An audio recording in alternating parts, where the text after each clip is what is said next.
Welcome to the Press Row Show, the number one rated pregame intermission postgame show this side of the Mississippi, south of the Arctic Circle, north of the equator, and west of... Where do you want to go tonight? West of the Baltic Sea. There you go. We are live. It is game 82. And believe it or not, tonight's game, rather inconsequential for the postseason, but it's a big night for a couple of guys in the lineup tonight, including young Oliver Bonk making his NHL debut. Hunter McDonald also making his NHL debut. We'll dive into all of that and more in a little bit, but we brought a special guest on for pregame, a guy who, listen, when there were doubters, and I count myself as a doubter at points this season, I think Ant would too, there's one guy who bought in and believed the entire time. Dan Hilferty's here. Dan, thanks for joining us for pregame. Hey guys, it's good to be with you. And you literally, let's be honest, like even when things looked at its bleakest, you were still a believer, weren't you? Well, Ant, from my perspective, I was a believer, but I didn't know that it would lead to this. Right. I bought into the whole idea that we were going to take our time, we were going to draft, we weren't going to make any rash decisions, either to trade or not trade, and I believed in that. For this to come to the point it is today is a bit of a surprise for me. Really? Yeah. Look, a pleasant surprise. Right. And it's for the right reasons. This group of players, these coaches, Danny and Jonesy, they just have done a remarkable job of building the culture that I had hoped to build. Yeah. Well, I mean, I'm with you on that, certainly on that part. But I mean, I'll take you back, and I think it was in February. I want to say it was in February. Yeah. You guys put the letter out, and in your letter, you're like in our pursuit of the playoffs. And I remember thinking at the time, yeah, you're risking it. You're getting a little risky saying that, right? Like, I mean, like and they were also they were coming off a rough stretch too, right, in January. Yeah. And I was thinking like, okay, I mean, I hope it works, but I felt like that was a little risky thing to do. Well, damn, it turns out you were right. Well, but no, let's have an. I mean, even if you didn't make it, let's have an honest conversation. Yeah. About it. I felt very comfortable saying that because of what I said earlier. We had a multi-year plan in place. Yeah. Those guys were executing it. So I was like, yeah, we're headed in the right direction. The playoff word may be a stretch, but at the same time, you think about it, if Forrester doesn't get hurt early in the year, sure, we have a legitimate chance. And if Dan Vladar doesn't get hurt, Vladar doesn't get hurt. For 2 weeks, right? And then just think after the Anaheim game, right? A couple guys go out. Right, Drysdale concussion. Drysdale goes out. Bobby Brink, when you had him, had a concussion, right? Yeah. So, but look, I'm trying to lay it on the line here. I believe in the time frame that we had laid out. I believe in these leaders, and now to have this come, I'm really proud of them. Happy for them, and I'm really happy for the city and the region of Flyer fans Agreed. that are coming out of the woodwork again, and it's a good thing. Yeah, and I wrote that today. I said you did. It was like, hockey matters again in Philadelphia, and that's it's the way it's supposed to be. Yeah. Right. And that's the thing that regardless of what your outcome is from this point forward, right? Regardless, the fact that everybody's talking about the team right now, that's the best thing for the city. Can I tell you a funny story about that? So we're up in Jersey. Yeah. Last game, we needed that game. We played, I thought, exceptionally well. The Devils maybe were ready to pack it in, but we win the game. I'm walking out to get on the bus to go back. 3 Flyers fans stop me. You're Mr. Hilferty. And I said, oh, call me Dan, call me Dan. Yeah. Can we get a picture with you? The timing could not have been better. Mark Recchi is walking by the scene. The one guy says, is that Mark Recchi? And I said, yes. They dropped me. And they said, Mark, can we get a photo with you? Oh, that's so tremendous. my whole point is that, my gosh, people are excited about where this thing's headed. So. That's great. It's funny. Last night, we're getting excited. Like we're kind of feeding in. The fans are feeding in. The energy's there. And I have to tell you, it was last night. It was when the game was done, right? There was that elation, and it was that feeling of like a deep breath. It's been almost 8 years since there's been playoff hockey in this building in front of fans. You start seeing people putting out things online, and even this morning. There was somebody I retweeted this morning. I talked about it on my show. They brought a picture of their cousin, I think it was, who passed away from esophageal cancer, right? And said they were a huge Flyers fan. and they passed away in December. This person takes a picture last night with clinched on the board in the background, the picture of their relative in their hand, and said, you have no idea how that felt, and said like it felt like he was in the building with that person. We got DMs last night to the Snow Goalie account. I'm sure Ant got them. I got them. Of people saying there was a guy who came here, drove here from Gettysburg at the beginning of the year, and he said he was putting his little boy to bed last night, and he was like, Dad, can we win the Stanley Cup? He said, well, like, listen, it's going to be hard, all right? So, like, maybe set the expectations a little bit different. Can definitely be Pittsburgh. And he said, you know what, Dad? It doesn't even matter. We did it. We got in. Yeah. And it's like that kind of thing where you're like, 8 years is a long time. You know, there's an entire generation of fans who haven't gotten to experience what we all kind of took for granted, a lot of really good playoff years. And to see it finally hit and see that relief. So, Russ, all I can say is that really gives me chills. And I got the same chills. I didn't hear JJ's call until this morning.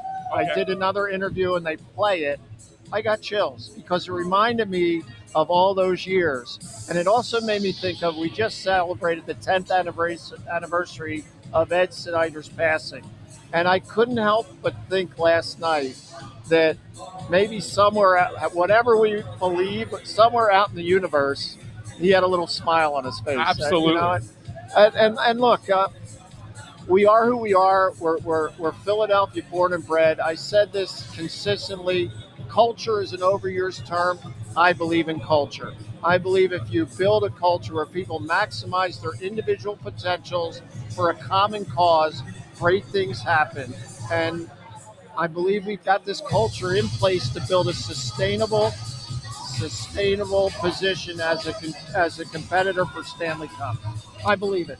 I kind of agree with you, Dan, and I think that you guys are on your way there. I got to ask you though. Fire away. What was it like yesterday for you? So take me through your day. Okay. And I want to know from the beginning where, I know the anticipation's there, right? And then all the way through the euphoria of winning, and then at the end of the night, having the players give you the Bernie mask. Well, so first of all, I'd like to tell you I was just calm, cool, and collected. I couldn't sit still. I woke up early. I did my workout. I read the papers. I see what all you guys are saying, which I love. It's cool. For me, it's cool. I just enjoy it. And then I came in here, pretended to be working, walked around and talked to people. And then I had to meet some folks for dinner. We had folks from the Big Five. We're trying to resurrect the Big Five. And we had a conversation and then went to the suite. Brian Roberts was here with me. We're both fanatical fans. And then as the game proceeded, we're down 2-0. And I keep thinking, come on, guys. And then bang, bang, Mishkov, Trevor Zegras. And I've got a grandson who told me that he's growing his hair long this summer to look like Trevor Zegras. and so this is an interesting part. We're in the suite where I always sit, and Brian says to me, let's go down to watch the shootout. So we take the elevator down, we go back in that far corner of the arena, and we watch the shootout, leaning up against the glass like we were 12 years old. And when Forster scored, I was so euphoric, I forgot that they had another chance. But then I was like, oh, wait. And then when that happened, we all but sprinted around to the locker room. And here's my thing. I go in after every game, as I think you guys know. I'm not trying to be Ed Snyder. There's only one Ed Snyder. But I have my own brand of leadership. I'm not the owner. I represent ownership. And I'm very clear about that.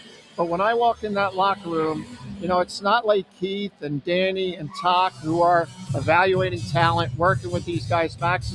I'm just a guy that represents every fan in this building.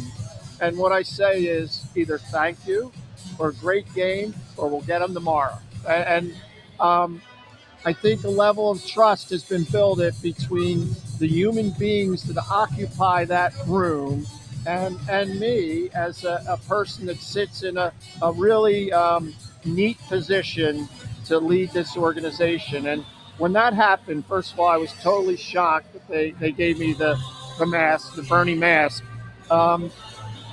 but I pulled it off, and they said say something, and I felt really comfortable saying, I believed in you guys and as human beings, and this is really special, and you're doing something great, not only for the city, not only for yourselves, not only for the organization, but for this city and this region, and it'll be remembered forever. Yeah, 100%.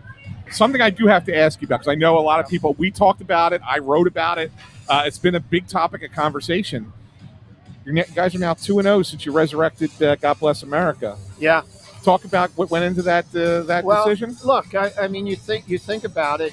Before a game, there's the national anthem, or there's God Bless America, and you know we get caught up in historical things, right? And for whatever reasons, the winds of politics or whatever get in the way. But God Bless America will always be a song that represents a tribute to our great country, and so we rolled it out. And Lauren Hart is killing it, in my opinion. And you know what? It's not a anything. It's not a statement. It's just simply that it means something to a significant portion of our fan base, and so it's a song that gets it done. And it's good that you say significant, because look, we did an unscientific poll. We did. Russ did two. We did multiple. Yeah, you did two of them, and it was 86% like support. Yeah, and it goes to show that the fans care and the fans like it. Right. Bro. So I think it was the right time to do it. And I'm glad it finally came back around. Hey, Guy, can I just picking up on that? Yeah. So think about this. Think of we came back from. I went to Winnipeg. That's another story. But I went to Winnipeg, and coming back, we have to go through customs when we get back to Philadelphia. And it's a cool pecking order. You know, the older players, the captains, they kind of go through customs first. And it's neat, like coaches, everybody follow the players. They played hard. Well, I was in the back, and so the Swedish guys were having a conversation in Swedish. Right. There was a Russian conversation. There was another European conversation. It made me think about something. This not only resonates, this game of hockey not only resonates in our little region, in the NHL as we know it, but what an opportunity for us to bring people of different races, of different languages, of different culture together behind something that is one of the greatest, one of the most beautiful sports on earth. And so I don't mean to get philosophical here, only to say to you that there's a level of soft diplomacy that we're able to create, each one of us in this arena, focusing on these players from all parts of the earth. And I just think it's pretty special. Look at that. That's great. I mean, come on. That is great. So when are you announcing your candidacy for what? President of these United States? No, yeah, that's only thing I want to be is a small part of this great thing we're building. Yeah, no, it's great. So that's good. Let me ask you, last thing. When you look at this Pittsburgh series, I want to put the fan hat on for a second. We talked at the beginning of the season about how it felt like that rivalry was kind of dead. I mean, be fair. Yep. And that fans started to feel like maybe there was a respect for Crosby going down as an all-time great, and like the vitriol wasn't there. How do you think that's going to play out when they're back here? Well, look, for Game 3. Yeah, but let's think about it. You look at over the course of whether we were up or down, or they were up or down. Crosby has had really good games against us, and so has the other guy, 71, Malkin. Yeah. So we got to be mindful of that. But I don't think anybody in the room, in the Flyers room, feels any sense of awe about anybody on the Pittsburgh Penguins team. So I believe this. I don't know how this series is going to end up, but we are going to be in this to win. And coming back Game 3, 1-1, it's going to be that's my prediction. Okay. It's going to be very loud in this arena. And even if we come back 0-2 or 2-0, it's going to be loud in this arena. And no one's going to be in awe of two of the greatest players in the history of the league. Just you and me talking. When are we coming back to this building? Coming back to this building? Yeah. When would that game 3 be? Oh, he wants- I don't have a clue. Anthony, I don't have a clue. Can you make it not? Can you make it not Wednesday? When am I'm I out of traveling? town. I gotta fly back in on Wednesday, and I gotta somehow make it here. You know, maybe. I get it. Look, just for me. I have. This is about how much I have. Very little pull on these decisions, so I don't know when it's going to be. But my hope is Saturday, Monday, Thursday, Saturday. I love that. Yes. But again, Let's do that. I love that. yeah. But I don't have a clue. Look, we go back a ways now, you guys. 3 years to the Drysdale trade. Yeah. I got some positive feedback and not so positive feedback. You were the best. Like, that was the greatest thing ever. I don't ever let anybody tell you otherwise. No.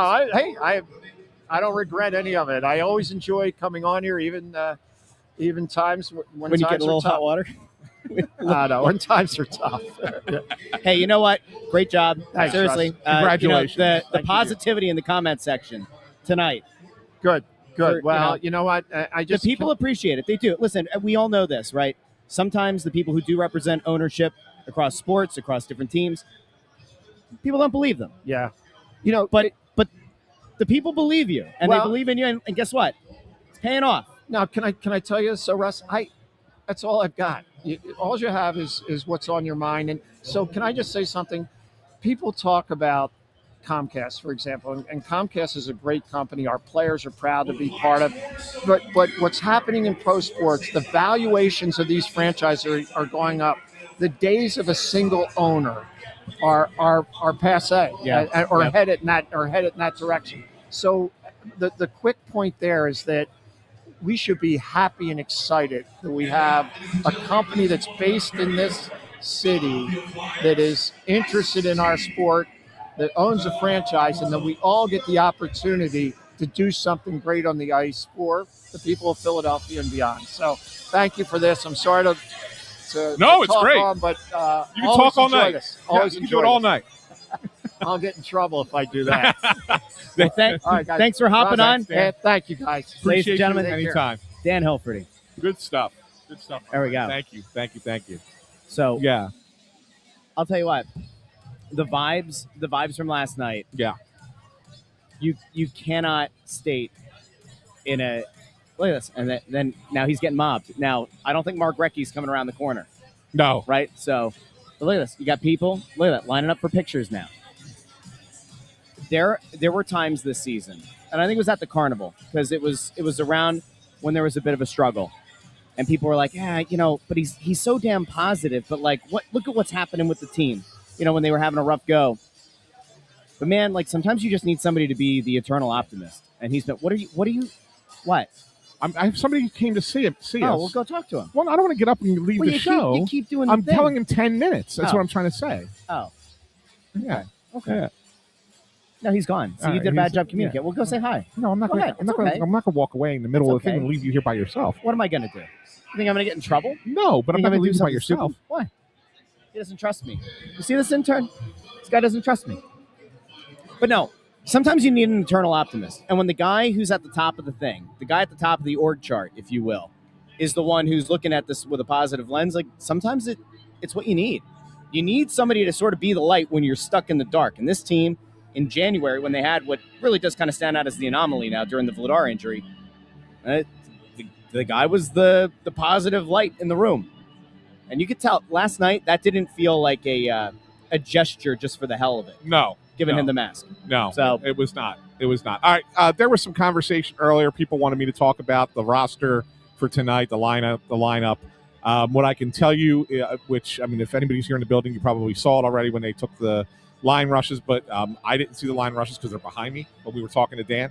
But I could tell you in the lineup tonight, so Sam Harrison starting, in the lineup, Garrett Wilson, Alex Bump, Carl Grunstrom, Jacob Gaucher, David Urasek, Anthony Richard, Noah Juleson, Oliver Bonk, Hunter McDonald, and Alexei Kolosov on the bench as the backup goalie. That means coming out of the lineup, Owen Tippett, Travis Konechny, Sean Couturier, Trevor Zegras, Travis Sanheim, Jamie Drysdale, Cam York, and Dan Vladar. Now, someone may ask, well, how the hell can the Flyers call all these guys up at once, right? And is this, Andrew, is this your question, Andrew? How can the Flyers I call? wanted you to ask the thing that he just said he wanted somebody to ask. Yeah. He zoned out. I got it. Yeah. And I was wondering this. Yeah, go ahead. How do they call up all of these guys and then just play them like right away? Yeah, I know. Surely that's against the rules. Surely it is, because you're only And don't call me Shirley. you're only allowed 4 recalls during the second after the trade deadline, right? So how are they calling all these guys up at once? I assumed. Well, wouldn't you know that a bunch of these guys that are not in the lineup tonight are a little banged up. They all got a little banged up last night. What a shame. So these are emergency recalls, so these guys could heal. I hope they're okay. Yeah, man, they're day to day. They're all day to day. Okay. There you go. They all just, like, the lights went out. They were all injured. I heard Kevin Hayes' fingerprints were all over it. We don't know. Yo, you want to talk about getting excited for that series against the Penguins? That bum Kevin Hayes is coming back to town. And Torts can kiss my ass. I don't care if something follows a guy or doesn't. That guy stinks. And you know what? He's going to get quite the welcome when he comes back to town. Might be a good guy. I have no idea. But I'll tell you what. He's going to get the vitriol of this crowd. He will. I think Hayes is going to get booed louder than Malkin. If he's in. Maybe. Oh, whoa. I don't know. I mean, he's kind of been Oh, that's the kind of thing that follows a guy. he's been a little in and out, right? In and out of the lineup. So yeah. So there you go. So that's what's it. But it's gonna be fun for everybody to watch. Look, this game. Tonight's a nice game for a lot of these young guys to get an NHL opportunity. An NHL opportunity for a lot of these guys. Good on them. It's kind of a reward for how they've played all season in the AHL. Your check is in, right? Your check is in. Hell Yeah. yeah. See, now that's the one guy that I am excited to see tonight. Well, you want to watch Bonk too, right? You want to see Oliver Bonk. I mean, he's your future defenseman for you, right? But I look at Juracek as, like, depending on how the playoffs are going, right? If there were an injury, Juracek is much more likely to get into the lineup than a guy like Bonk would be. Yeah, but I still think Juleson would probably get in the lineup Probably, first. but Yeah, I'm just saying, hypothetically, for sure, he'd be closer than Bonk. for sure. And Hunter McDonald's got a little bit of a prospect in him. I mean, I wouldn't think he's anything more than a third pair guy, but I mean, he could potentially be there as well. So those are the guys to watch tonight. But here's the one thing: if Kevin Hayes gets scratched in the series during Game 3 or Game 4, you think we can get him on the press row show? Here we go. We'll ask the Penguins PR. Oh, our buddy Ike. Did that all go well today? Huh? All right. So Ant twice now has derailed the show by trying to throw up a 10 or a gang sign. We don't know to that one fan who walked away. And now he did it. Yeah. No, but will Hayes, will he be available to come on the press row show? Yeah, we'll have to request that from the Penguins. But the one thing I'll say about this Do you game, think they'll be able to get us a player for the press row show? They might. You think they can? We'll see what their PR people say. What are the guys that are scratched up to tonight? Think we can get one of them? If only somebody could figure that one out. We'll see. What I was trying to say. Somebody said I walk in with a can of gas and a bunch of badges. You do. I'm in rare form, You baby. like the Game place 82. you like the place on fire every freaking time. Game 82. See, now I've even lost my train of thought about what I was going to talk about. Like I'm completely derailed. Yeah, next one. Yeah. You don't remember what you were going to talk about? Yeah, I've completely lost it. Oh, I know what I was going to say. So the Flyers pretty much playing an AHL team on the ice tonight, right? Yep. I mean, that's what they're doing. I mean, there's 10 guys who were in the game last night and 10 guys who were not. Montreal. That would be an interesting way to spend game number 82. It could be. You might be right, Sting Chameleon. You might be right. Thanks. Is it in the press box? I got this right out of the machine. Yeah. Montreal has something to play for tonight. They do. They're still trying to get home ice against Tampa. Yeah. So they're gonna try and win this game. Yes. This game could ultimately be very, very ugly. It could tonight. Yeah. Like this could be like Oprah in a bathing suit kind of. Oh, Russ. What? Is that offensive?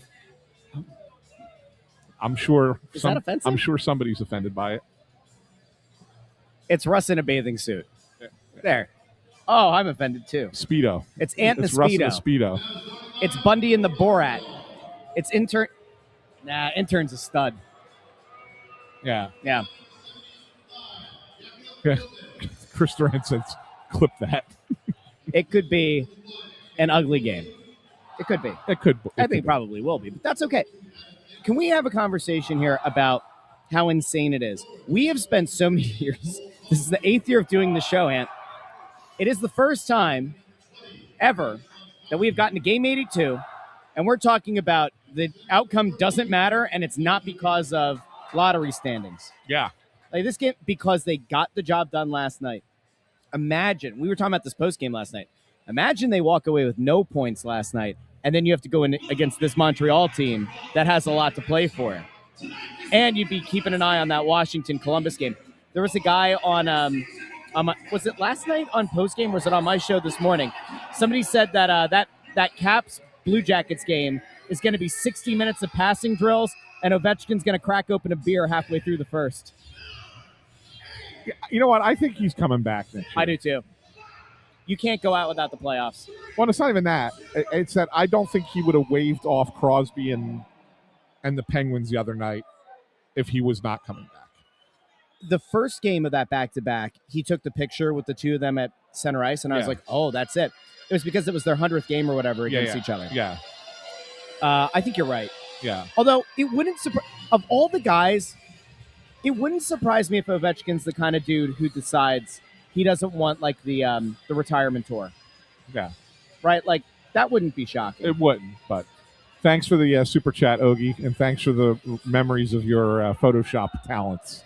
Yo, Ogie, can you DM me that on Twitter? We'll put it up on the stream later. No, stop it. Stop it.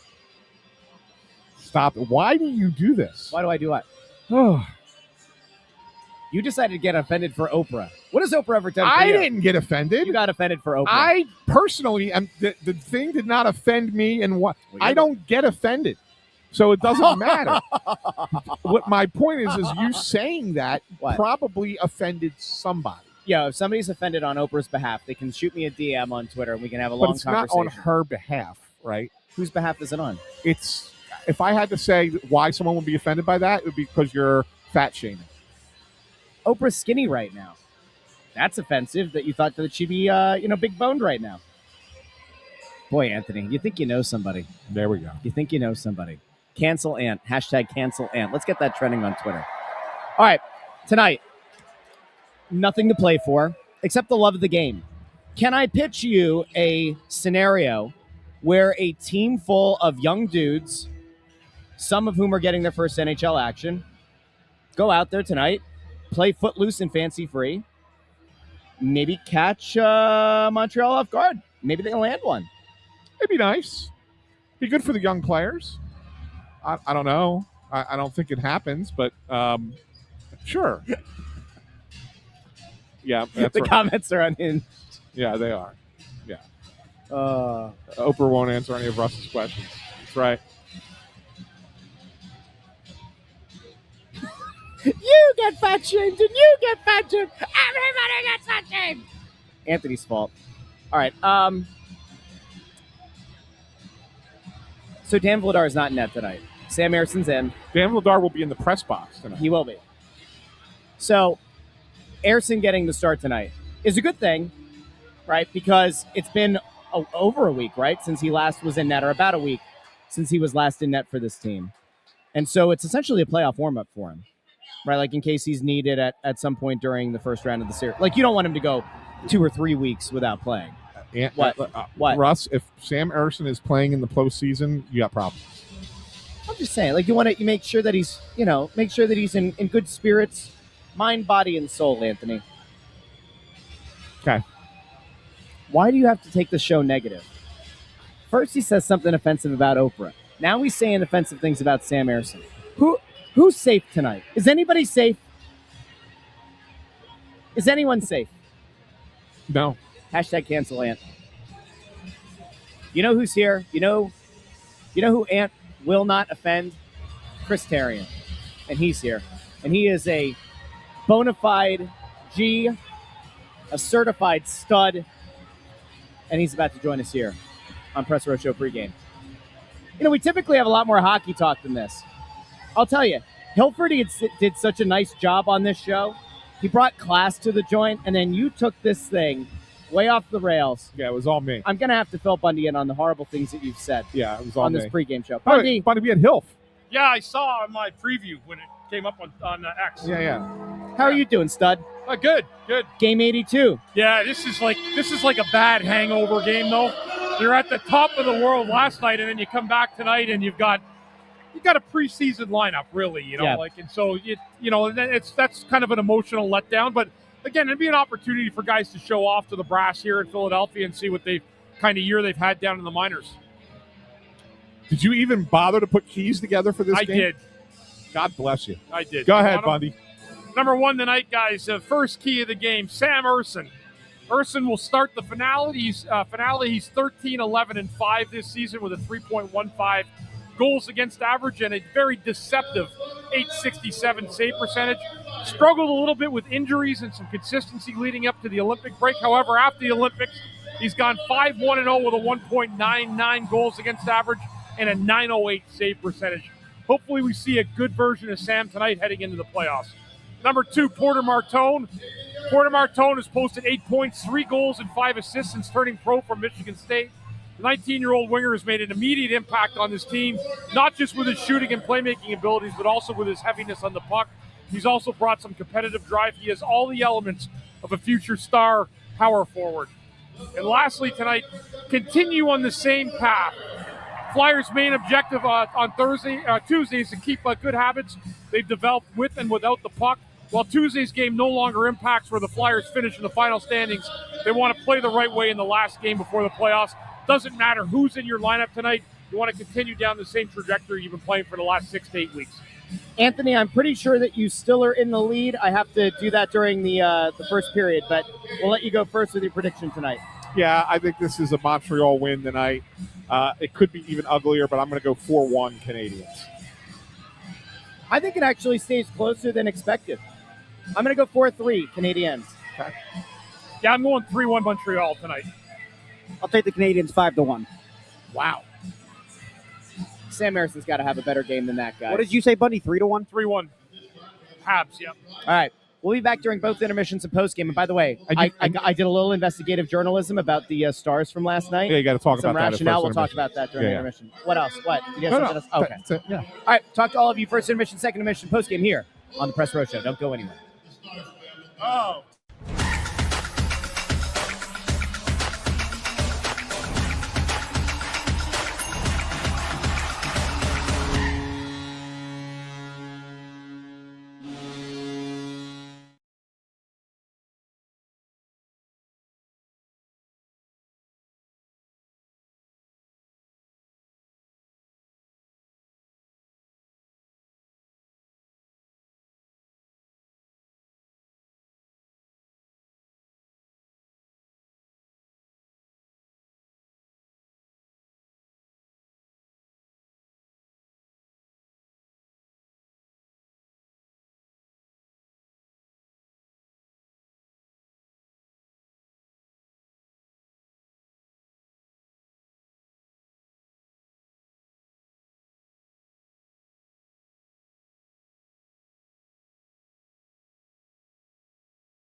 Welcome into the Press Row Show, the number one rated pregame intermission postgame show this side of the Mississippi, south of the Arctic Circle, north of the equator, and west of Didn't you say Bosnia-Herzegovina. Didn't you say Baltic Sea? I did say the Baltic Sea. We're not. Do you know how they say Baltic Sea in German? No. Ostsee. Oh, yeah? Yeah, they do. Anyway, welcome in. We got a lot to talk about from that first period, but guys, I don't want to say anything too early. Remember last night, a shorthanded Hurricanes team got out to a 2-0 lead on the Flyers. But boy, oh boy, Montreal's got something to play for tonight. And this young group of hungry players, some of whom are in their first NHL game. How about young Oliver Bonk? Gets an assist, was a secondary assist, I think, on the first goal, right? And then gets his first goal as an NHL player. Gents, pretty damn good first period, Bundy. I thought structurally, the way the team played was perfect. Like, they didn't break out of they stayed within their system. They stayed in their lanes. They checked well. Did a really, really good job on a strong Montreal team that, as you said, Russ, needs to win this game to at least give themselves a chance for home ice against Tampa in the first round of the playoffs. And the Flyers, I don't want to say they dominated them, but they outplayed Montreal that period. Ant? Yeah, I mean, look, I was impressed by the way that they came out and played. The prospects especially. I mean, look, everybody that's came up from the AHL team deserves a shot to be here. But, like, the guys that you look at and say these are your prospect guys, they look like they belong. They look like it's one period, it's 20 minutes, but they were not – the bright lights didn't bother them. They just went out there and played a good brand of hockey. You got to give them a lot of credit. Bundy, one of the things that we talked about last year versus this year, and we even talked about it in the offseason, there was a commitment from Rick Tocchet to make sure that what was being done at the AHL level is what was being done at the NHL level, so that there was a reduced mental load from these guys. When they got the call up to the NHL, they knew what to expect. They knew the system. How important is that? Because it looks like, to Ant's point, these guys didn't miss a beat. It looks like they're not overthinking. They're just playing instinctually. Yeah, and that's why you have the two systems, both the NHL team and the American League, kind of locked together. They're playing the same brand of hockey, the same system. So when they do come up here, it becomes a very simple move for them just to come out and play. Yeah, again, you're not replacing the talent level, but you're putting guys in that understand the structure and the system that you're supposed to be playing, and they've done a good job of it. I mean, I've been impressed. Yeah, I mean, Hunter McDonald got his first NHL point. He's a beast out there. He plays physical. I mean, it was his hit, right, Bundy, that forces the turnover that leads to Bonk's goal, right? Just a really good play by him there. What did you think of Jiricek? I thought he had a couple nice plays in the defensive zone. Yeah, I didn't notice them, which is sometimes a good thing. Yeah. So, I didn't notice him really. I mean, I saw him make a couple plays in the D zone, but nothing flair for the offense that period. But he was pretty solid, I guess. Yeah, no, there was a couple of plays like I know behind the net and along the wall. He's got an active stick. Yes, he does. That much, he gets the pucks and that's good. That's a good thing. So not a lot there, but so far, but that's okay. That's a pretty good thing. We'd be remiss if we didn't point out that Sam Harrison's having a heck of a period. Yeah, he played very well that period. Very within himself. Saves. Yeah, really good. Good on him. Really, really, really good period. He had a couple tough saves too, and he made a couple of nice saves. So good on Sam Harrison. So, you want to mention the super chats at all, or no? Yeah. Well, we did the first two, but, okay. But the third one from Len Joseph, which is a big one. Thank you, Len. Very kind of you. Says the Russ Joy show bump for Michkov is real. So to give you context, not this past Friday, but the Friday before, I said on my show, I was like, I have extended a lot of grace to Matvei Michkov, but at some point you got to put the puck in the net. And I think he was on a 12-game goalless drought. And from that point, I clearly had nothing to do with it, but from that point on, his confidence is up. The goal scoring has kind of returned. And like Bundy, ultimately, like when you think about this team trying to hit its peak as they get into the playoffs and they take on Pittsburgh, I mean, Michkov's going to, you would imagine, be one of the most dangerous pieces in this lineup. And him hitting his stride now is probably the perfect scenario for this team. It is. Because, the problem with Michkov is that if you're another team, you're not paying an overly amount of time to him. You're not coming out at the beginning of the game And that's your game plan, is to shut down Mishkov. So that leaves him some open ice out there to do some creative stuff. And, I mean, tonight he looks like he's really dialed in. We got another super chat here. Thank you, Andrew Fawcett. Says, deposit pledge for interns' head shaving. See, here's the problem, though, is that the intern's hair actually looks nice now. Yeah, it looks good. It doesn't look like a mop like it did before. You wanted to shave the mop off. I did. Now it's like when you see somebody's dog that's just like very poorly kept, like an unkempt dog. Right. And you're like, all right, take that sucker to the puppy parlor. Yeah. Go visit Torts in the Chateau Bow Wow. Yeah. And get that pup off to the vet or whatever. Now he looks distinguished. He's a distinguished young man. And actually, since we're talking about him, we may as well bring him on. Yeah. Because it is the first intermission, which means it's time for Intern Andrew's stat of the night. Intern, greetings. What's up? How we doing? Good. How are you? Pretty good. All right. So Porter Martone scored again. 6-game point streak for him. So if he's able to get another one in game 1 of the Penguins-Flyers series, he'll tie Eric Lindros for the longest point streak by a Flyers teenager in team history with 7. Wow. Lindros had a 7-game point streak in the 92-93 season. And then for Montreal, 1977, Larry Robinson had 66 assists, which for 49 years was the Canadiens' team record for most assists in a single season by a defenseman. Lane Hudson has tied that this year, and he has an opportunity to break that record here tonight. It's impressive. Yeah, it's good stuff. So Martone, they don't count playoffs, though, right? So that wait, why not? I don't think it counts to the regular season. So if he's going to break that record, I think it would be the opener next year. How really? stupid is that? But it's a game in a row. I think playoff games count as a separate record than the regular season. Oh, that's Bush League. I'm just saying. I thought he just said it's BS. I thought he was going to have to contribute to the swear jar. That's Bush League. Yeah. By the way, the concerned fan is here. He's no longer the concerned fan. Hold on, concerned fan, come here real quick. I have to ask him a question. It's serious. Hey, I got to get up now and. No. Just give him, just give him the mic a sec. Here, hurry up. Concerned fan, you're clearly not concerned anymore. I have a question that has nothing to do with the Flyers. I saw somebody get a tattoo on their head, and you're famous for having the tattoo on the side. I saw a guy got Gritty's face on the very top of his head, and it's the whole thing. Are you committed to adding more ink to your dome if the Flyers go on a run this year? That would have to win the cup for me to get anything new, to be honest. Okay. That was it. That's all I had for you. Thank you, concerned fan. Super fan Eric. Thank you, concerned fan. There you go. Yo, it looked like it hurt, too. I'm so used to seeing he's had that for a while. It's got, the normal kind of, fading tattoo sort of look to it.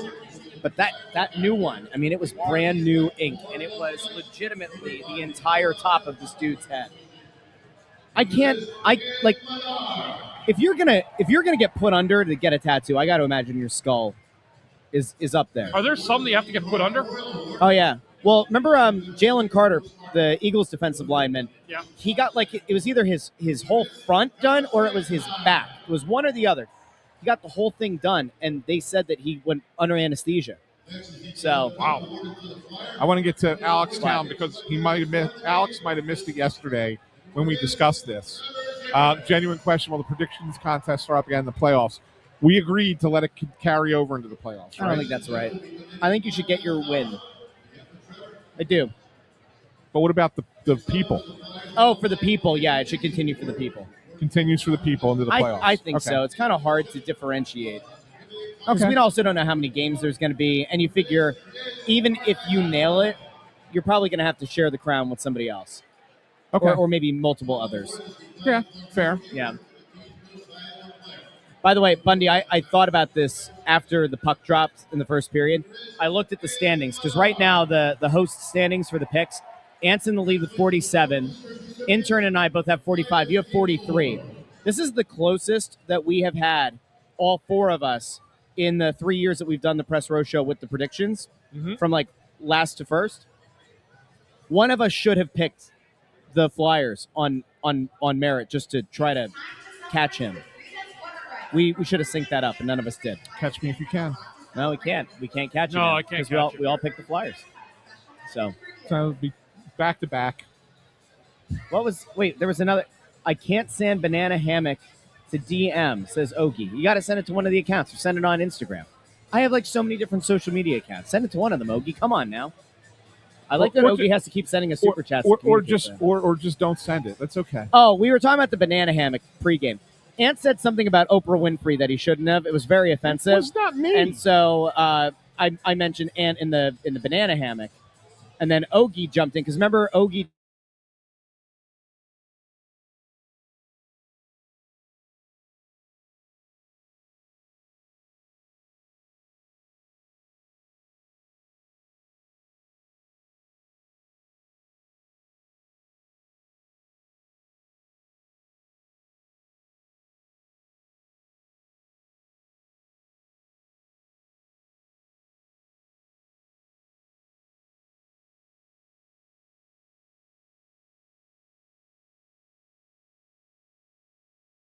Yankees. Where did he send them to? His house? I don't know. Yeah? Ant says yes. Jesus. Bundy, let me ask you a question. If you got cannoli by Tony Escargot, what's your next move? Are you eating the cannoli? It gets Grubhub delivered or DoorDash or whatever. It's safe. I would eat the cannoli. I'm not going to turn down a cannoli. There you go. That sounds like an open invitation to Tony Escargot. Yeah. I didn't want him for the reasons he was giving them out before, though. Yeah, but more now flyer hate. You got a cannoli. I didn't want that. But now he's giving them out for people who have done well, which is why he sent them to talk. It was like a mea culpa, like an olive branch. Right. Okay. Yeah, Tony Escargot has done a bigger heel turn than Russ. Yes, he has. Yes, he has. Yeah, he's now sending them out to the people who are supporting the Flyers. Good. He's a good man. The worst thing that could happen is we find out Tony Escargot's a serial killer, or like something like it, like that he should actually be in prison and he's a terrible human being. But I don't think so. Is this like Chiefsaholic? Remember that guy? Oh God, that was bad. that was a freaking not great story. Let me throw this out to you. What if Tony Escargot is a white collar criminal? Like, what if Tony Escargot is buying these cannoli? He Robin Hooded it. He stole from the rich and now he's giving to the Flyers fans. What if he's just got thousands of dollars to burn through? He clearly does. And now that's not the worst thing. Not the worst thing at all. What if Tony Escargot shows up to the first Flyers home game, playoff game, in a giant semi full of cannoli and hands him out to the Flyers fans? Be great. Hey, by the way, I got a new show for you to watch, Bundy. Yep. On Netflix. What do you got? Big Mistakes. Big Mistakes. Okay. I haven't heard of that one yet. I saw an advertise. I saw it pop up. Why is it good? Really? I was laughing my rear end off watching it. Okay. Check it out. Dan Levy, who was from Schitt's Creek. Yep. He's the star of it, and it's great. It's just great. Like, I don't want to give anything away, the premise of it, but it's a very simple thing, and everything starts spiraling out of control, and it's just funny as hell. Okay. What's it called again? Big Mistakes. Big Mistakes. Okay. Yes. Check it out. And everybody on the show, check out Big Mistakes. Are we getting a kickback from Netflix for this? No, I'm just like, you're looking for something to watch, right? Okay. You got a few days before the first Flyers playoff game. You need to kill some time. Philly, Pittsburgh. I saw somebody tweet out today. They're shelving the show The Pit because The Pit is based in the Pittsburgh hospital. So, like, we can't watch The Pit the entire series. Now you got to pick a Philly-based show, maybe like an Abbott Elementary. In your house, are you going to ban any Pittsburgh-related things? No. I'm not either. I'm still going to Sheetz for my gas. It's cheaper. Well, that ain't bad. Well, Sheetz gas was cheaper. In Limerick, there's a Sheetz and a Wawa across the street from each other. And last week when gas was $4.19, I went over to like where the Sheetz and the Wawa were, $3.69 for gas, 50 cents a gallon cheaper. Hey, we just got my favorite comment. What? Whenever the show goes a little sideways. Oh, at the helm, let's talk hockey. Yeah. What would you like to talk about at the helm in this basically an exhibition game? Can you do a Cody Rhodes with the lisp? So, what do you want to talk about? I could suck my teeth.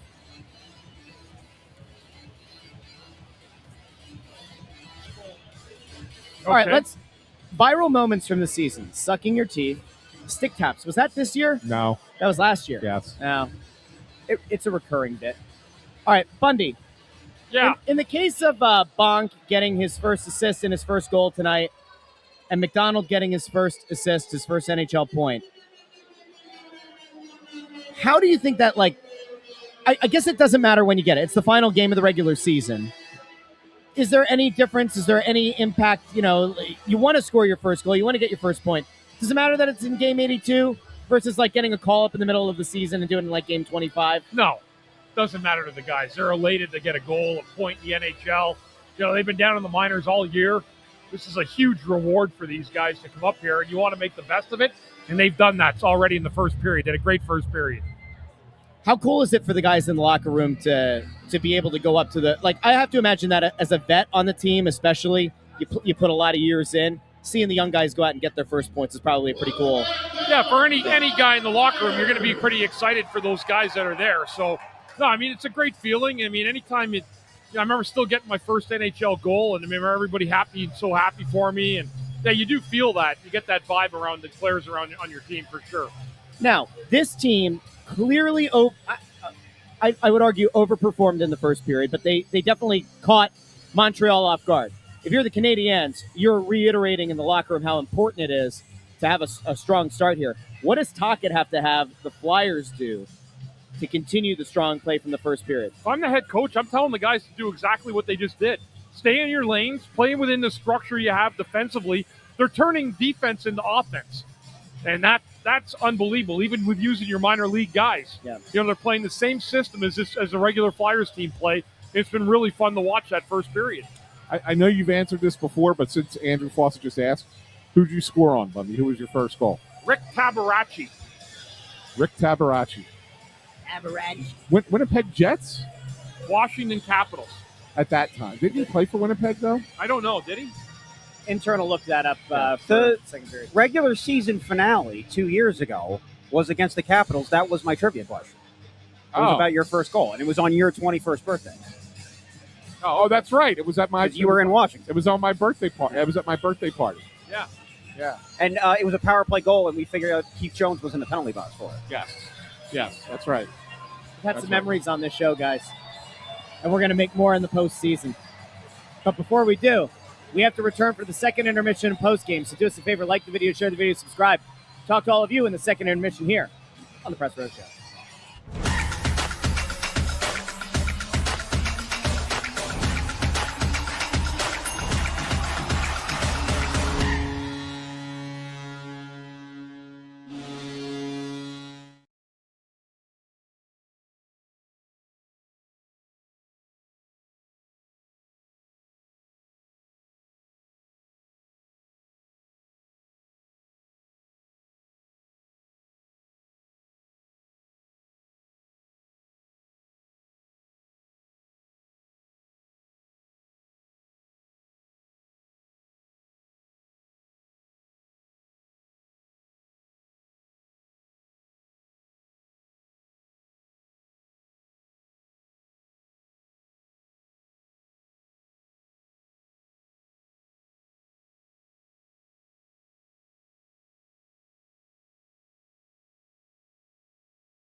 Welcome into the Press Row Show, the number one radio pregame, intermission, postgame show, the side of the Mississippi, south of the Arctic Circle, north of the equator, and west of Taiwan.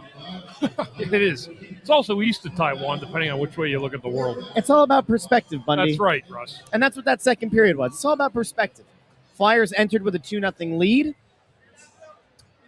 Montreal gets a goal back. Flyers starting to feel better about themselves. Matvei Michkov scores his 20th of the year, becomes only the second Flyer to score 20 goals in his first 2 seasons since Simone Gagne. No, he's not the second. He's the first since Gagne. First Gagne. I said the second since Gagne. Yeah. No, first since Gagne. Yeah. Right. To start his career. He was a little. I think he was a little motivated tonight to get 20 goals and 50 points. Boy, it sure feels like there was a clause in the contract. Is there I don't a little financial incentive there, do you think, or no? I don't know. I don't know if there is. I doubt it. But I that think meant something to him. The 20th goal meant something to him, and 50 points meant something to him, yes. That's a nice round number. Yeah, we got the Nice round 50. number He's to at finish 51 now, but the 20 goal, you could tell by his reaction, and it meant something to him. Yeah. He's having a good game. He's playing great. He's the best player on the ice tonight. He's really buzzing. Yeah. And you know what? Tocchet, I forget. I think it was on the Fanatic today. I saw a quote going around. Tocchet talking about Michkov buying in, playing really well, yada yada yada. They're kind of pushing all the right buttons right now. Anthony, what's that raised eyebrow look there? I mean, there's no doubt about it. He is. But the important thing was getting him to buy into that, right? Yeah. Like he had to. That was the thing that was going on in the first half of the year. That was part of it. It wasn't the only thing. And now he's bought in, and you're seeing a different player. And that's a good thing. That's the way it's supposed to be. That's how development works, right? So it's not sitting there. I'm not trying to say anything negative about the guy. I'm not. What I'm saying is that's what needed to happen for him to become what he's been in the second half of the season. Well, not the entire second half, but a good chunk of it. Yeah, the last 25 games or so. Yeah. I think also when you take a look around as a player like Bundy, if you have a guy who isn't fully bought in, but then he looks around and he sees everybody else finding success, like virtually everybody on the team, and then maybe has the realization, oh, maybe it's me. Like maybe I need to change what I'm doing. I got to imagine that happens from time to time. It happens. I mean, a lot of guys get motivated by other players on their team and the way they play, I mean, I don't know if it's a coincidence, but Michkov has certainly looked a lot better since Porter Martone's been here. Yeah. I mean, Martone showed up, and Michkov numbers have been great as well. So, maybe it takes a little jolt like that sometimes where you see somebody coming in being a little bit more heralded. Yeah. He's a young guy, hasn't played in the league, and he comes in and he's made a huge splash. That impacts people. Believe me, it does. And I think it's absolutely clearly motivated Michkov to be a better player. He's got 18 points in 16 games, but it's not since the Olympic break, Len. They've actually played, I think it's 26 games since this is the 26th game since the Olympic break. So, just wanted to point that out. We put that up on the screen. I don't want anybody to think it was 100% accurate. It was slightly off. Eric Berkey asked, which side is he playing? Tonight? It's on the right side. It's on the right. Yeah. By the way. How about in those 16 games? By the way, where was everybody complaining about Porter Martone getting moved from his natural position while he was continued to score? Where were those complaints? False equivalency, Your Honor? No, it's not. Sure. Moved from his natural position to another side, and he's still thriving. It's like 7 games into his NHL career. Awesome. Never mind. That's great. Never mind. That's great. Yeah. Or is he 8 games? 7 games? 7 games into his NHL career, Porter Martone? This is his 8th game, I think, right? Yeah, that seems about right. So, all right. Vinny thinks you have a sourpuss face tonight, Ant. You feeling like a sourpuss face? No. You've been very quiet in this game. No, you know why I'm not. You know why I'm not quiet. The Phillies are getting drubbed. No, that's why. No, is that why? I'll tell you. I haven't even watched the Phillies. Can't even see the Phillies game. Adolis Garcia did have he had a hell of a throw, Bundy, from right field. This is why I've been quiet tonight. It has been non-stop frigging stop in my ear. It's like for once I was like, Russ, don't you have work to do? Like this has been nonstop over here, and I'm just like, yep, okay, yep, okay, yep. So that's why it's been like that tonight. It's been Trying to be a friend. Oh, Just trying to be a friend. It's a lot tonight. Just trying to be a friend. There you go. You know? Did everybody feel better? You seem down. Am I down? Am I still sourpuss now? Maybe I was just trying to turn your mood around because you seem so grumpy. Mr. Grumpy Pants up here. Yeah. What is the score? 3-1 Flyers.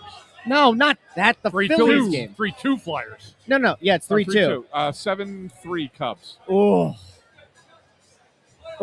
Apparently, Bob was texting me. Apparently, Bryson Stott made a boneheaded play, and the inning imploded on them. I am shocked. Tim Meza. Was Nola still on the mound when that happened, or no? No, Tim Meza. How many runs did Nola end up giving up tonight? 3, I think. That's not so bad. We cheer for good Aaron Nola, Aaron Nola. Yeah. We do. Good paisan pitching for Team Italy in the World Baseball Classic. He's bought himself some grace. Vineet sends a $2 super chat and hugs to Ant. Very nice of you, Thanks, Vineet. Vineet. Appreciate you, bud. All right, well, guys, it is the last time we're going to do this during the regular season. We, of course, will bring out the big instruments for the playoffs. But are you ready? Do you have the band tuned up and queued up? We do. All right, guys, for the final time this regular season, let's play them on. 1, 2, skiddly diddly do.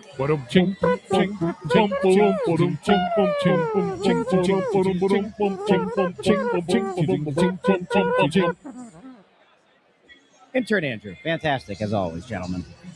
So, Bundy, your last game with the Flyers, I believe, was in 2006. Yes. And then Travis Sanheim debuted for the Flyers in 2018. Okay. So, in between you two guys, there were 3 players that played for the Flyers that wore the number 6. Randy Jones, Andreas Lilia. But since Bundy? Yeah. I got 2 of them, right? You sure did. And Sanheim? How about No, I said in between. How about Sean O'Donnell? All right. Yeah, there you go. How important the first 5 minutes? That's great. Wait, I thought that was that going to was be your so trivia much. question? I thought that was going to be so much harder. You are kidding me.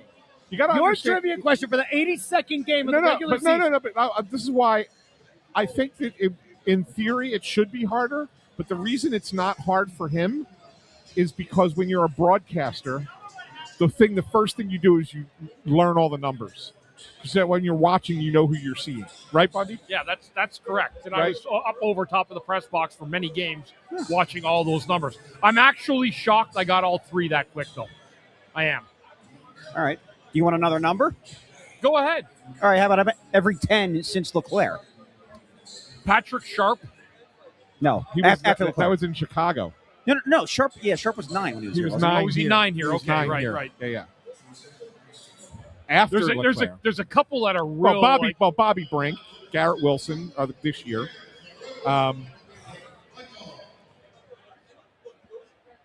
After Leclerc.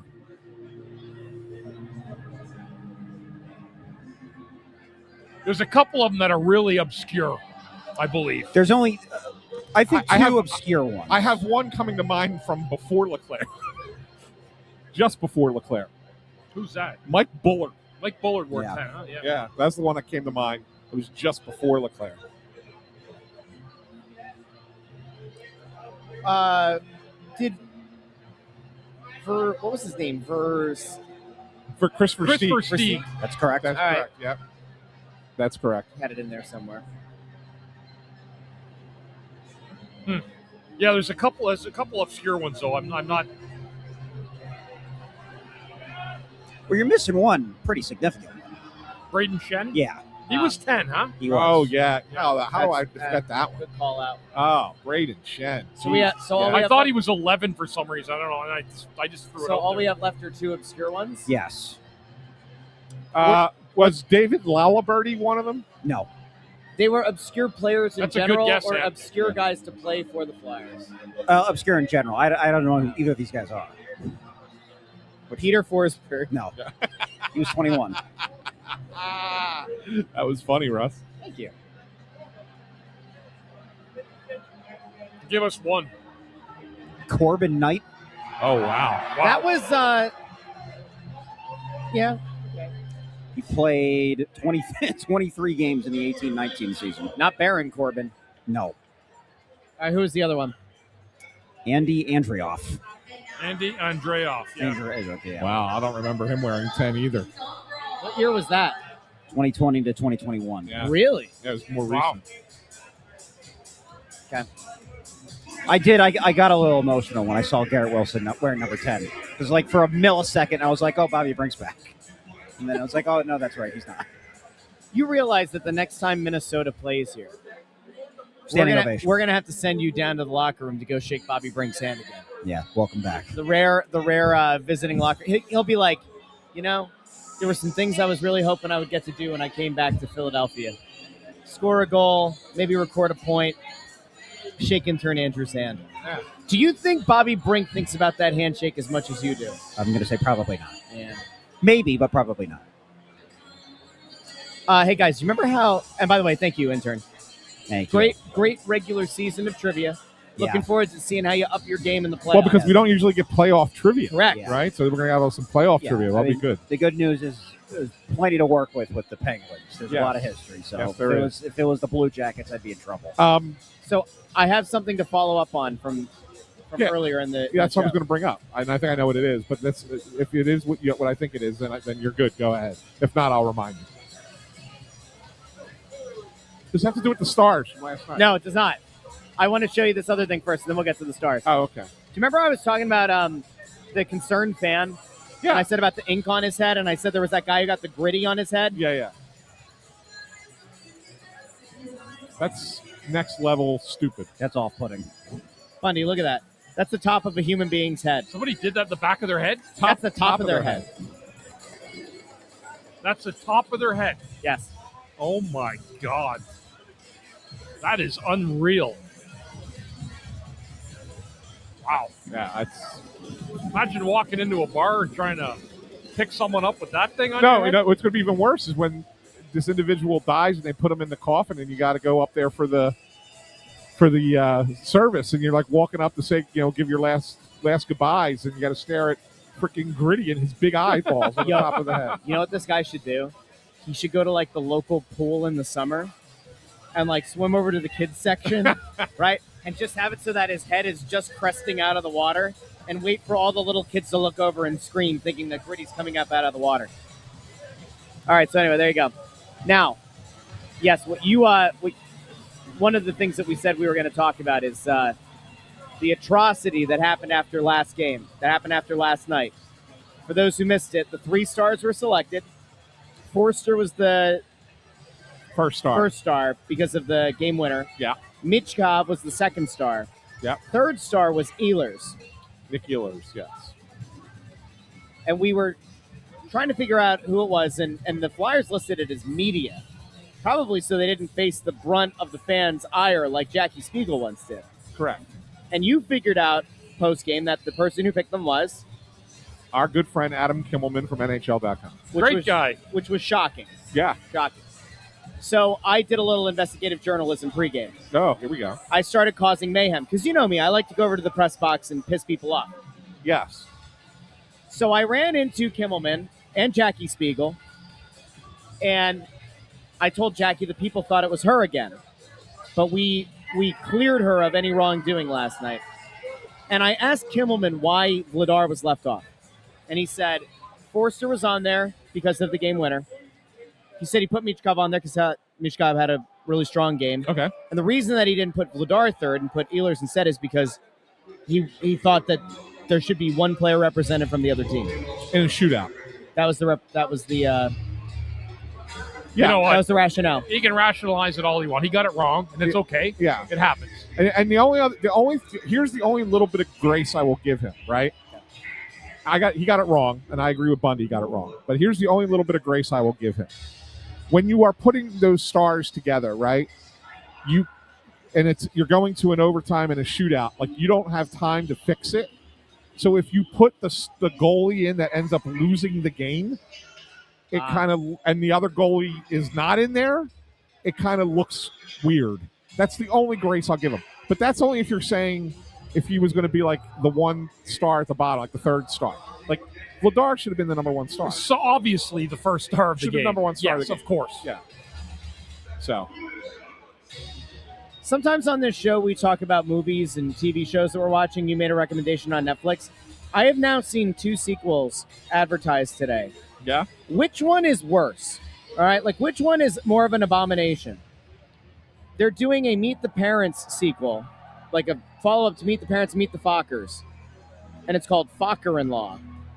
And the preview that they showed is Ben Stiller, Robert De Niro, and Ariana Grande is apparently marrying into the family.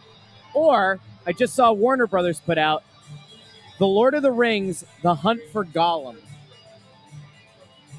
Really? Why are they doing another? So okay, what's more egregious?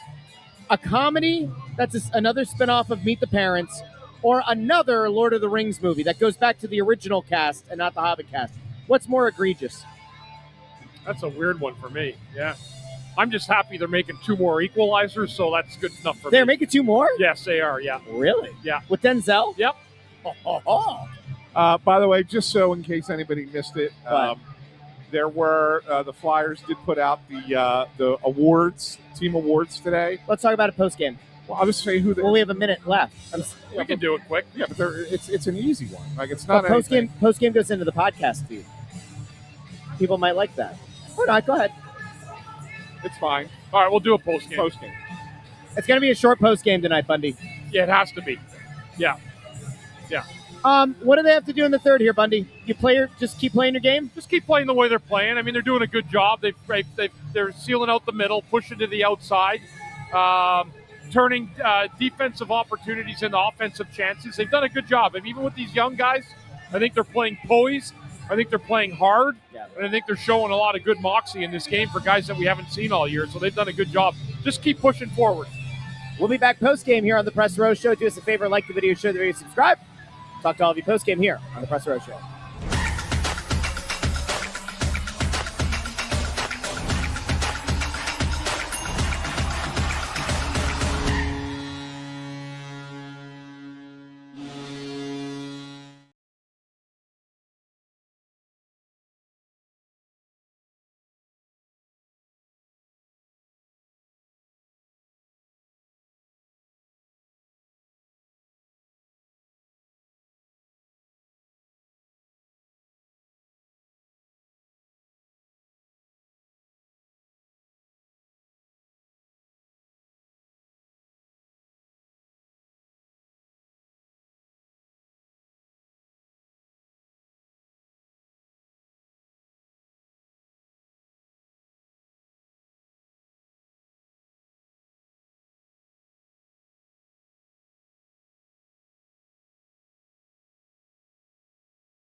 Welcome into the Press Row Show, the number one rated pregame intermission postgame show this side of the Mississippi, south of the Arctic Circle, north of the equator, and we're at west of wherever you feel like tonight.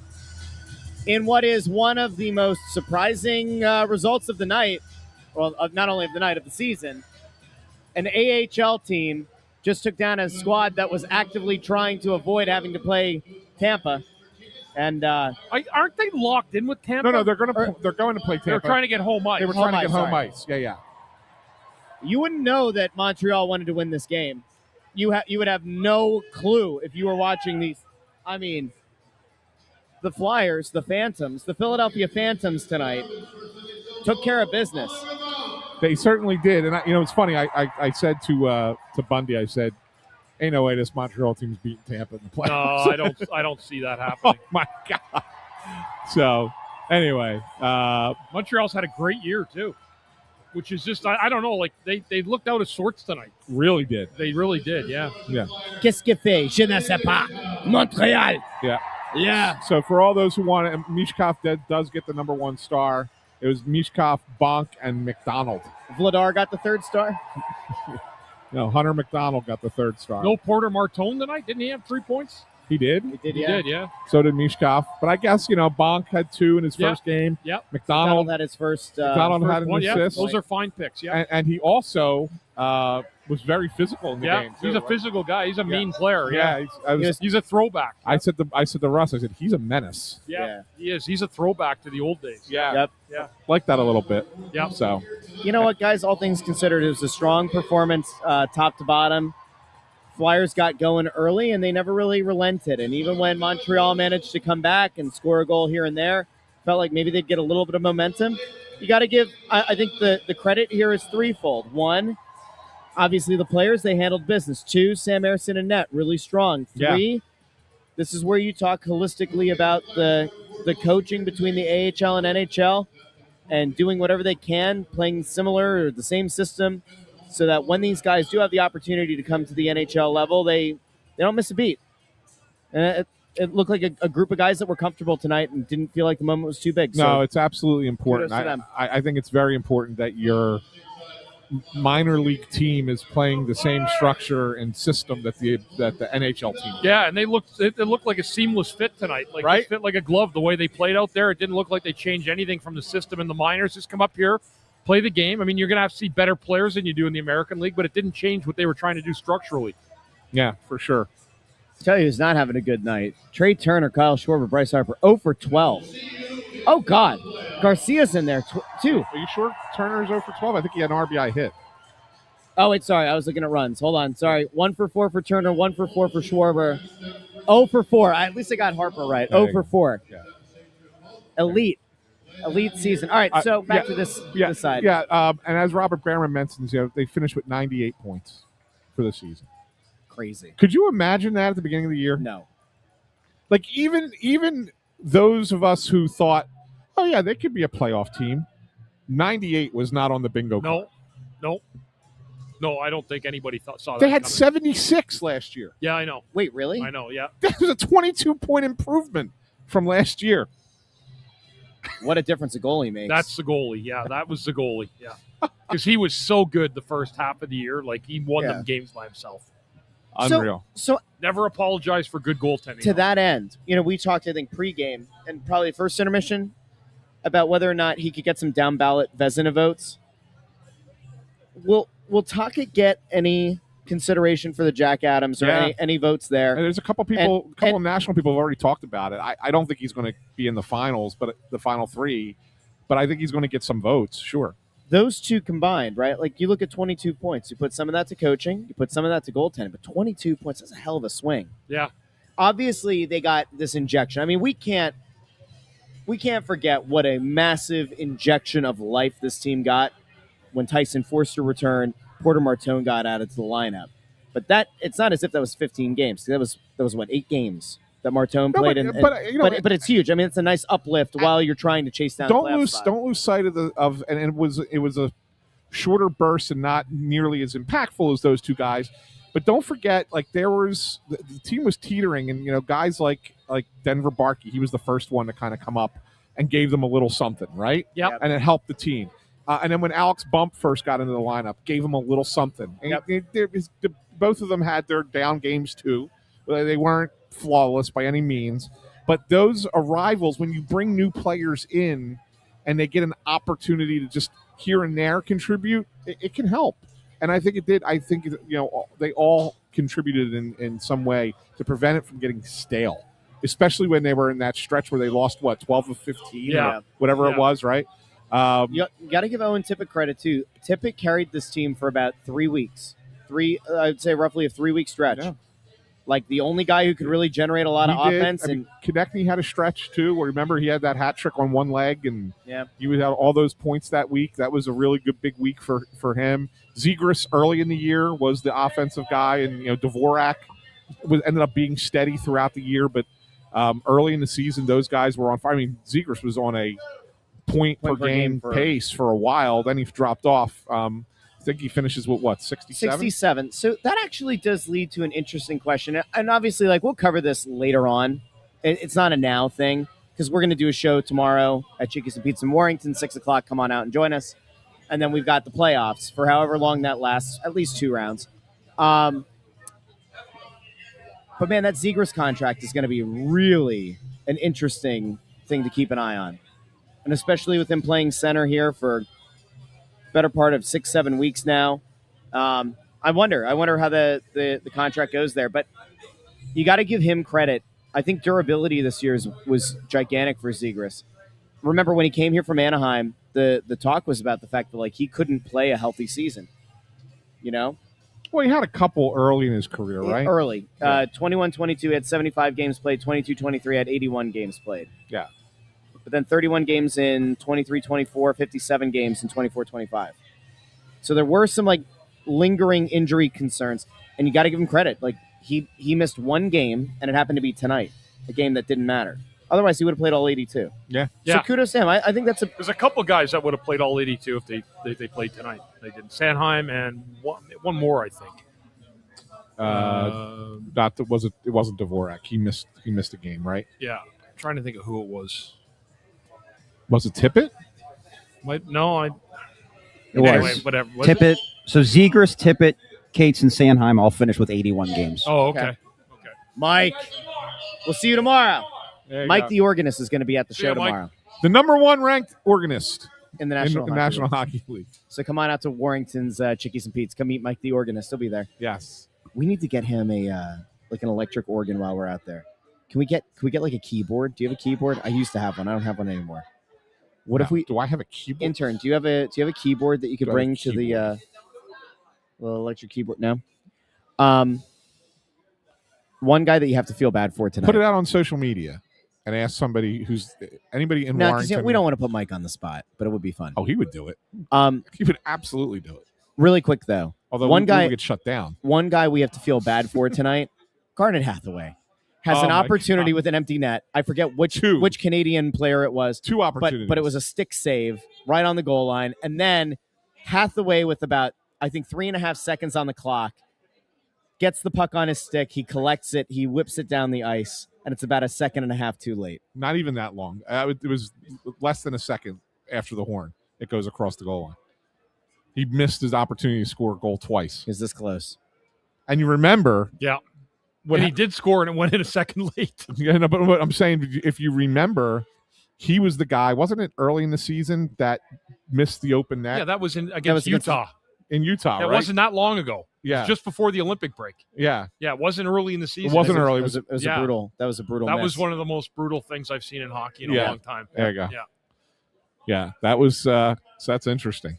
Yep. So Demidov had the save. Was it Demidov who had the save? Okay. Oh, Demidov.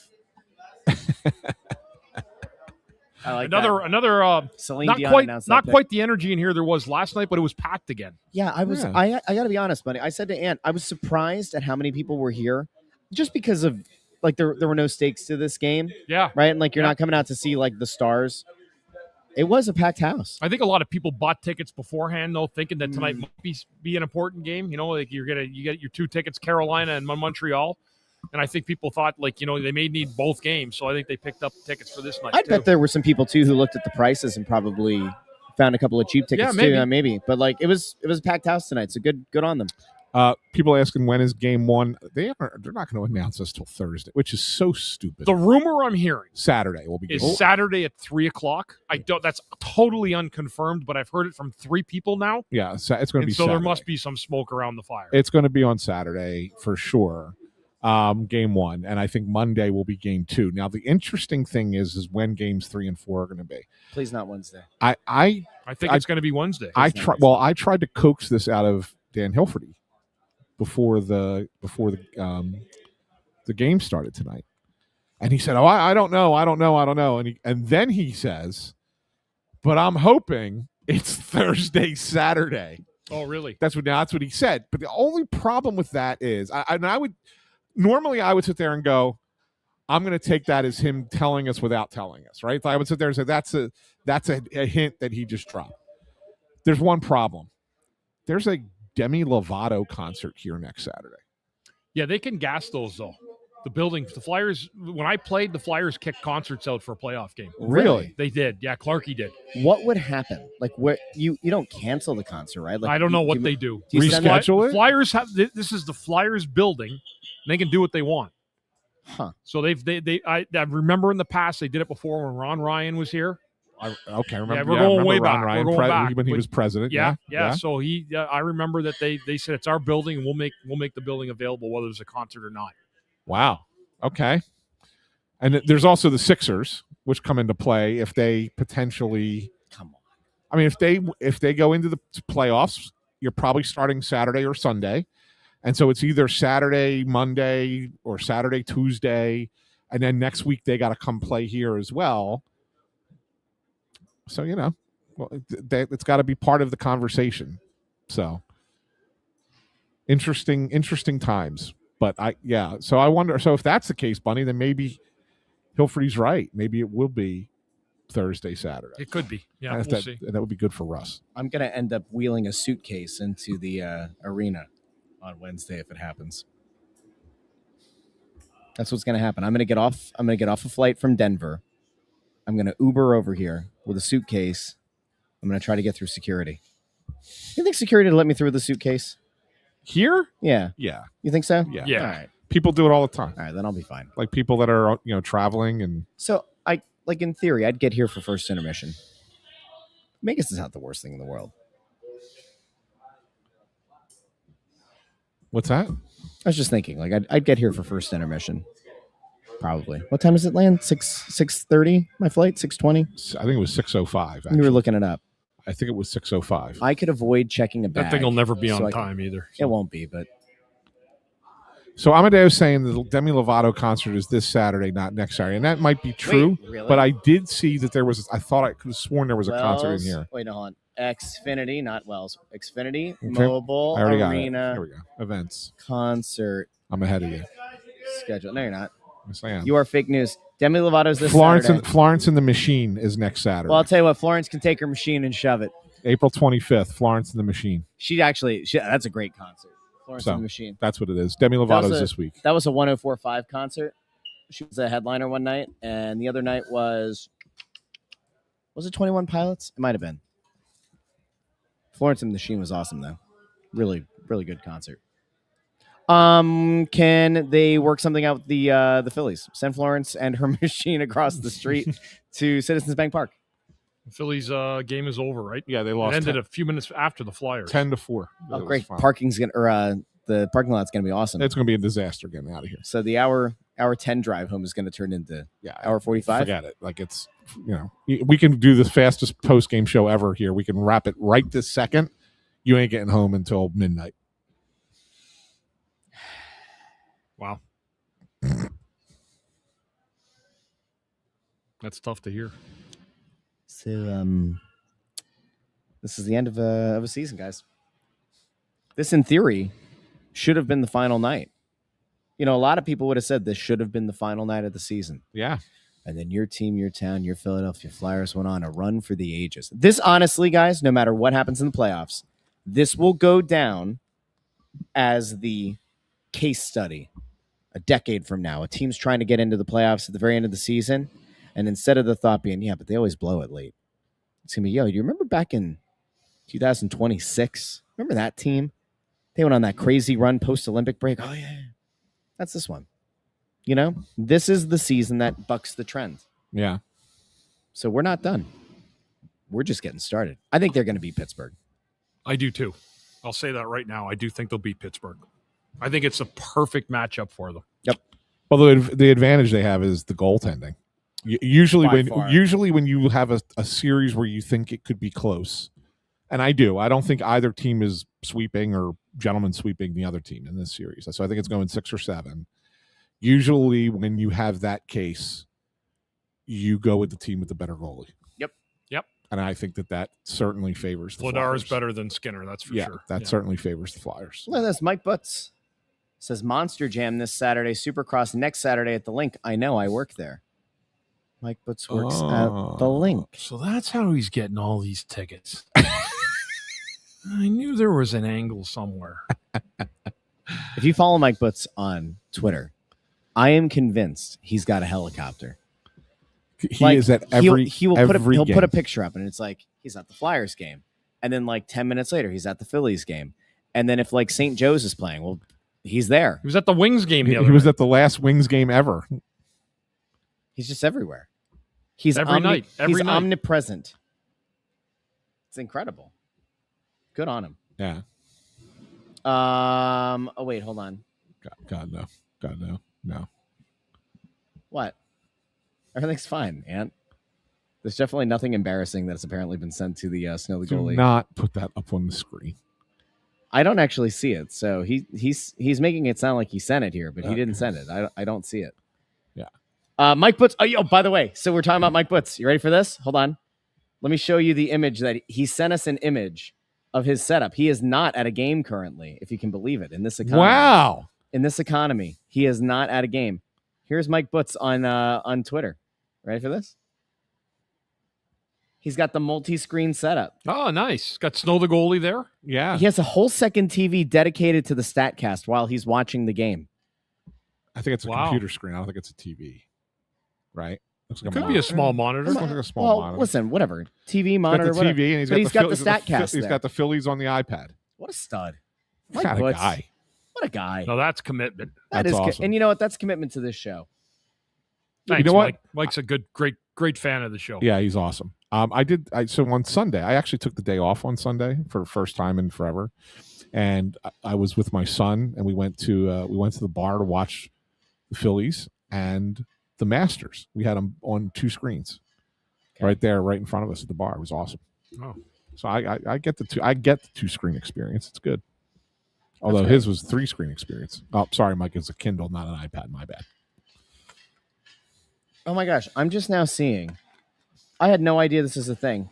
We have message requests in our DMs. Oh my gosh, look who DM'd Snow the Goalie last November. Don't say it out loud. Thank God. Do you see this? Bundy, we're going to have to show you that later. Oh, right. God. Yeah, we don't want that. I've never looked at the message request. So if you've DM'd, holy smokes, this goes back years.